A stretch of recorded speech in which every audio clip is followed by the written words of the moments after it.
PolyInnovator channel for gaming. This is the first impressions of the Switch 2.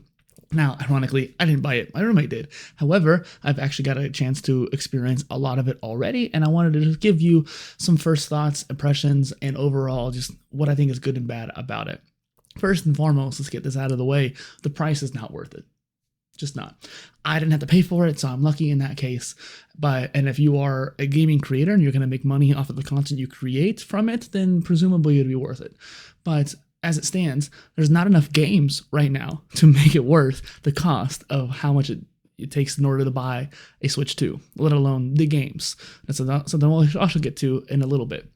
The idea of the Switch 2 is great. The execution, pretty darn great. Should have happened 4 or 5 years ago? I think so, because really, in reality, I think the Switch 2 honestly should have come out after COVID, maybe even like 2021, 2022.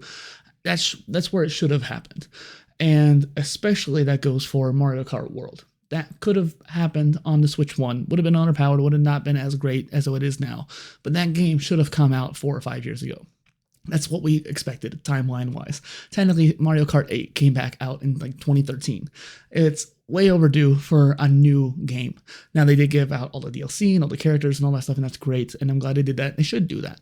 And they should do that for Mario Kart World as well. But the idea of this being the only really launch title for the Switch 2 is ridiculous, right? They should have at least had something else, like Metroid or Zelda or Mario. And so this, like a real Mario game. This is one of those things where it's kind of iffy. I do think Mario Kart World is a great game. I've enjoyed every second of it that I've played. I've had family over and my roommate and friends all playing together. It's great. And actually the Knockout Tour is something that should have been in the game series a long time ago, because this is an amazing idea. Obviously, they couldn't implement it until there was an open world, but the idea that you can drive between the tracks and race it, it's amazing. One thing me and my roommate have agreed on, though, it's weird that you're only racing the race one lap. You're only doing one lap around and moving on to the next one, when you're so used to doing 3 and then going to the next one. Even in the Grand Prix, it's like that. And so it's a little bit wonky, a little bit weird in that regard, but overall, I think that it's done well. The open world aspect is a little bland. While my roommate has gotten a lot of fun out of it, he's a big Nintendo nerd, that makes sense. I have not really cared. I've barely tried it. I've tried it before he did even, but it was one of those things where, cool, there's some secrets, there's some little time trials and missions that you can do. There's no oomph to it. There's no kuchpa kind of thing. And so when it comes to the open world, it's fun. You get to kind of like explore the areas of the tracks that you might have wanted to go check out, like in previous games. You're like, oh, I want to see what's inside that castle. Now you can't. Is it worth it? What's really nice is that it could actually help you find new shortcuts in the tracks, and that has happened once or twice when I was watching him go through the world or whatever. But really, I'd rather just play it and learn it myself that way. Knockout's been really interesting, especially online, where it's a whole cluster bomb. You have 24 racers, and everyone's getting golden mushrooms and blue shells and giant mushrooms. And so you're just getting, and plus, humanity is deplorable, and they'll run you over as soon as they get a star or a giant mushroom. It just happens. That's been pretty fun. It's been pretty chaotic. I've only won a knockout race once or twice when it comes to having online world. Personally, between me and my friends, family, and stuff like that, I've done it more than once. But online, it's been really tough, and it's really interesting. Like I've been playing Mario Kart all my life. I'm a god tier at Mario Kart. My roommate's even better, and yet we've been struggling to get some of these people. And so I think it's because people who are playing Mario Kart 8 every day online, they're playing this now, and so it's interesting. I did pop in games like Zelda. I think Echoes of Wisdom did play a little bit better, but I couldn't quite tell. I never really experienced a whole lot of performance dips as much as my roommate did when he played it.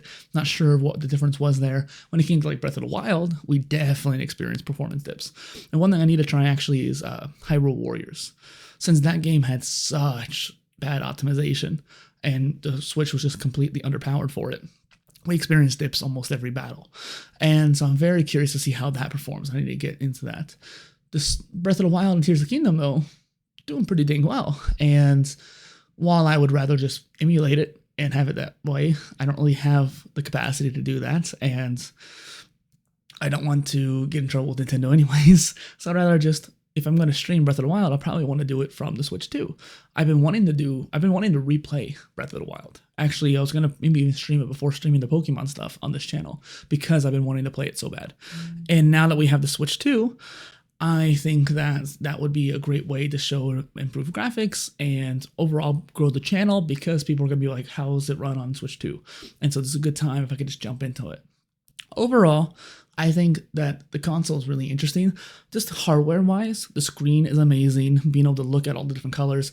The HDR has been a little bit funky with my TV, but it has seemed to work. It's like it's supposed to be kind of out of the box, but then you're also supposed to adjust the settings, but the settings have very little adjustment to really work. And so that's just frustrating.